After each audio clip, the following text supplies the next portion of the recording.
আসসালামু আলাইকুম সুপ্রিয় শিক্ষার্থীরা এবং আমার শ্রদ্ধেয় অভিভাবকগণ ও যারা আমার এই অনলাইন ক্লাস দেখছেন সবাইকে আমি আমার আন্তরিক অভিবাদন জানাচ্ছি এবং আজকে আমি হাজী আব্দুল কুদ্দুস স্কুল অ্যান্ড কলেজের অনলাইন ক্লাসের পক্ষ থেকে সবাইকে স্বাগত জানাচ্ছি। তাহলে শিক্ষার্থীরা চলো আমরা আমাদের আজকে শিখন শেখানো কার্যক্রম শুরু করি। আজকে আমরা পড়াবো নবম দশম শ্রেণীর রসায়ন বিজ্ঞান সপ্তম অধ্যায় রাসায়নিক বিক্রিয়া।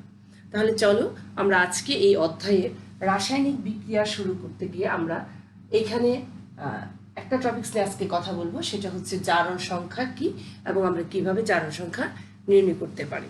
তাহলে সুপ্রিয় শিক্ষার্থীরা দেখো, জারণ সংখ্যা কি? আসলে জারণ সংখ্যা হচ্ছে এমন একটি আয়ন অর্থাৎ যৌগ গঠনের সময় কোনো মৌল যত সংখ্যক ইলেকট্রন ত্যাগ করে ধনাত্মক আয়ন অথবা যত সংখ্যক ইলেকট্রন গ্রহণ করে ঋণাত্মক আয়নের পরিণত হয় সে আয়নটাকেই উক্ত মৌলের জারণ সংখ্যা বলে। তাহলে আমরা কি বুঝতে পারলাম যে জারণ সংখ্যা হচ্ছে একটি আয়ন যেটা ধনাত্মক কিংবা ঋণাত্মক হতে পারে। কখন? যৌগ গঠনের সময়। অর্থাৎ যৌগ গঠনের সময় দেখা গেল যে কোনো একটা যৌগ তার ইলেকট্রন ত্যাগ করে দেয়, আবার কোনো একটা যৌগ গঠন করার জন্য ইলেকট্রন গ্রহণ করে। তাহলে দেখো সুপ্রিয় শিক্ষার্থীরা, আমরা একটা জিনিস দেখি যে এখানে ধরো যে এখানে আছে কি একটা সোডিয়াম আছে, তার প্রথম কক্ষপথে আছে 2টা, তারপরে আছে কয়টা? অষ্টক নিয়ম অনুসারে দ্বিতীয় কক্ষপথে কয়টা থাকবে? 8টা। তারপরে আছে কয়টা থাকবে? সোডিয়ামের 11টা হলে থাকবে একটা। এই একটা সে কি করতে পারে? দিয়ে দিতে পারে। তাহলে দিয়ে বা ত্যাগ করে কি হয়ে যায়? সে ধনাত্মক হয়ে যায়। যেমন এখানে কি হয়ে যাবে? ধনাত্মক হয়ে যাবে। সোডিয়াম কি করবে? একটা ইলেকট্রন ত্যাগ করে ধনাত্মক হয়ে গেল। তারপরে আমরা এবার দেখব গ্রহণ করেও কোনো মৌল জারণ সংখ্যার কোনো একটা আয়নকে আবার গ্রহণও করতে পারে। তাহলে আমরা এখানে দেখি যে এখানে যদি থাকে 2টা আয়রনে, এখানে আছে 2, 4, 6 আর একটা 7টা। তাহলে এখানে 2টা, 4টা, 6টা, 8টার একটা 9টা। তাহলে এই ইলেকট্রনটা এখানে আইসা তার কি করতে পারে? অষ্টক নিয়ম পূর্ণ করতে পারে। তাহলে কি করলো সে এখানে একটা ইলেকট্রন গ্রহণ করলো, অর্থাৎ F প্লাস একটি ইলেকট্রন সে গ্রহণ করে কি হয়ে গেল? F ঋণাত্মক হয়ে গেল। তাই হলে আমরা আজকে বুঝতে পারলাম যে জারণ সংখ্যা হচ্ছে কি? যৌগ গঠনের সময় যখন কোনো একটা যৌগ তার ইলেকট্রন ত্যাগ করে ধনাত্মক হয়। এখানে সোডিয়াম একটা ইলেকট্রন ত্যাগ করেছে এবং সে ধনাত্মক হয়েছে। তাহলে এখানে আমরা কি দেখলাম যে সোডিয়াম একটা ইলেকট্রন ত্যাগ করেছে, ত্যাগ করে সে কি করলো? ধনাত্মক আয়ন সৃষ্টি করলো এবং এখানে ধনাত্মক আয়নটার জন্য তার জারণ সংখ্যা হয়ে গেল ধনাত্মক। আর এখানে সে একটা ইলেকট্রন গ্রহণ করেছে এবং সে হয়ে গেছে ঋণাত্মক। তাহলে আমরা কি দেখলাম? যৌগ গঠনের সময় যে কোনো মৌল যত সংখ্যক ইলেকট্রন ত্যাগ করে ধনাত্মক আয়নের এবং যত সংখ্যক ইলেকট্রন গ্রহণ করে ঋণাত্মক আয়নের পরিণত হয় সে আয়নকে উক্ত মৌলের কি বলে? উক্ত মৌলের জারণ সংখ্যা বলে। আমরা এবার দেখি যে পর্যায় সারণীর প্রথম গ্রুপে কি আছে। প্রথম গ্রুপে আছে ক্ষার ধাতু সমূহ। তাহলে কি ক্ষার ধাতু সমূহ হচ্ছে? ক্ষার ধাতুগুলা কি? লিথিয়াম, সোডিয়াম, পটাশিয়াম, রোবেডিয়াম, তারপরে কি আছে? সিজিয়াম এবং আছে ফ্রান্সিয়াম। এই প্রত্যেকটার জারণ সংখ্যা হচ্ছে 1, কারণ তারা প্রত্যেকেই হচ্ছে ক্ষার ধাতু। আবার মৃৎ ক্ষার ধাতু পর্যায় সারণীর দ্বিতীয় গ্রুপে আছে মৃৎ ক্ষার ধাতু। মৃৎ ক্ষার ধাতুগুলা কি আছে? মৃৎ ক্ষার ধাতুগুলো আছে বেরিয়াম, ম্যাগনেসিয়াম, তারপরে আছে তোমার ক্যালসিয়াম, তারপরে আছে স্ট্রনসিয়াম, তারপরে আছে রেডিয়াম, বেরিয়াম, তারপরে আছে বেরিয়াম এবং আছে রেডিয়াম। এরা কি করে?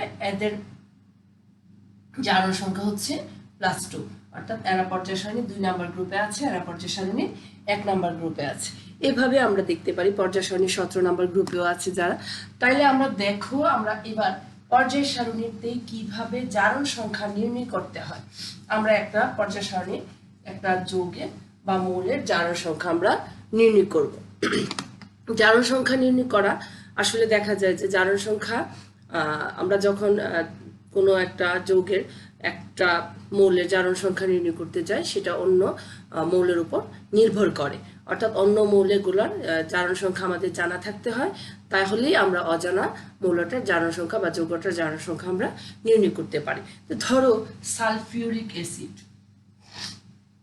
এই সালফিউরিক অ্যাসিডে আমরা এস এর জারণ সংখ্যা অর্থাৎ সালফারের জারণ সংখ্যা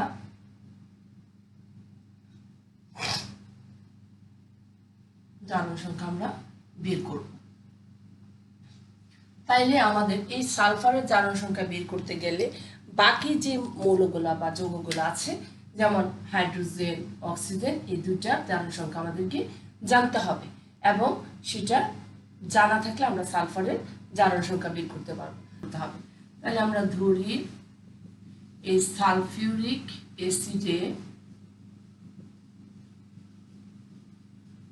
অ্যাসিডে সালফারের জারণ সংখ্যা হচ্ছে x সমান হচ্ছে x। তাহলে আমরা কি লিখতে পারি, হাইড্রোজেন হলো একটা, অতএব আমরা হাইড্রোজেনের হলো +1, তার সাথে গুণ হচ্ছে 2, প্লাস সালফারের হচ্ছে x, প্লাস অক্সিজেনের হচ্ছে -2 × 4 = আমরা 0। তাহলে এখানে কি হবে, 2 + x - 8 = 0, অর্থাৎ x - 6 = 0, সুতরাং x = 6, অর্থাৎ সালফারের জারণ সংখ্যা হচ্ছে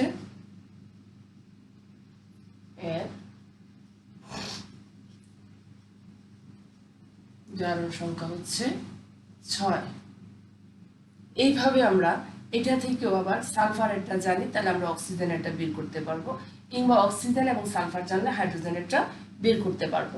এভাবে আমরা আরেকটা কাজ করি, আরেকটা দেখা গেল যে আমরা কপার সালফেট দেখি, আরেকটা আমরা দেখি। তাহলে কপার সালফেটে আমরা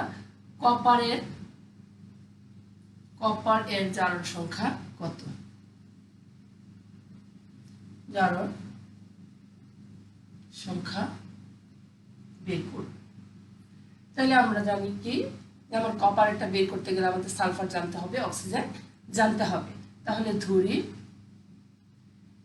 কপার সালফেটে কপারের জারণ সংখ্যা x,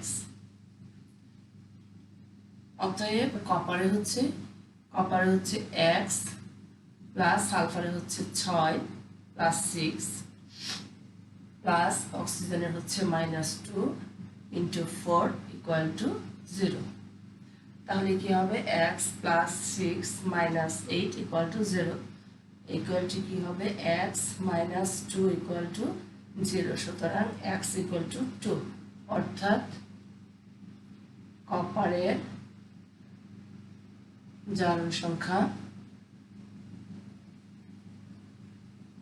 সমান 2 + 2। এইভাবে আমরা বিভিন্ন মৌলের কিংবা যৌগের জারণ সংখ্যা আমরা বের করতে পারি। তোমরা এটা আবার বাসায় চেষ্টা করবে, যেমন পটাশিয়াম সালফেট, তারপরে আছে ম্যাগনেসিয়াম সালফেট, তারপরে আছে হাইড্রোক্লোরিক অ্যাসিড, সোডিয়াম হাইড্রোক্সাইডের সোডিয়ামেরটা বের করতে পারো, সালফারের বের করতে। এইভাবে তোমরা বাসায় hydrochloric acid, sodium hydroxide, calcium carbonate, calcium bicarbonate, বিভিন্ন যৌগ কিংবা মৌলের কপার সালফেট, তারপরে দেখা গেল বিভিন্ন একাধিক অনেক আছে, ওগুলা থেকে তুমি কোনোটার সালফারের, কোনোটার কপার, কোনোটার অক্সিজেন, কোনোটার হাইড্রোজেন, কোনোটার ক্লোরিন, এরকম করে তোমরা বাড়ির কাজগুলা করবা, যে একটা যৌগ থেকেও 2টা বা 3টা মৌলের বা যৌগের জারণ সংখ্যা বের করা যায়। সেইভাবে তোমরা বাসায় ওই বাড়ির কাজটা করার চেষ্টা করবে এবং মনোযোগ সহকারে ক্লাসগুলো দেখবে। আমি আশা করছি তোমাদের অনেকটাই উপকারে আসবে। আমাদের এই বন্দি দশায় আমরা আমাদের সময়টা ওইভাবে নষ্ট না করে আমরা পড়াশোনার কাজে লাগাবো। পরীক্ষা তো আমাদের দিতেই হবে, আমরা যারা পরীক্ষা দেব, এসএসসি পরীক্ষা দেব, আমাদের জন্য কিন্তু এই ক্লাসগুলো, এই সময়টা খুব গুরুত্বপূর্ণ। আমি আশা করব তোমরা এই সময়টাকে কাজে লাগাবে এবং প্রত্যেকেই যার যার ঘরে থাকবে, নিরাপদে থাকবে। সে পর্যন্ত আমি তোমাদের কাছে দোয়া চাইছি, তোমরাও আমার জন্য দোয়া করবে। ভালো থাকবে। আল্লাহ হাফিজ।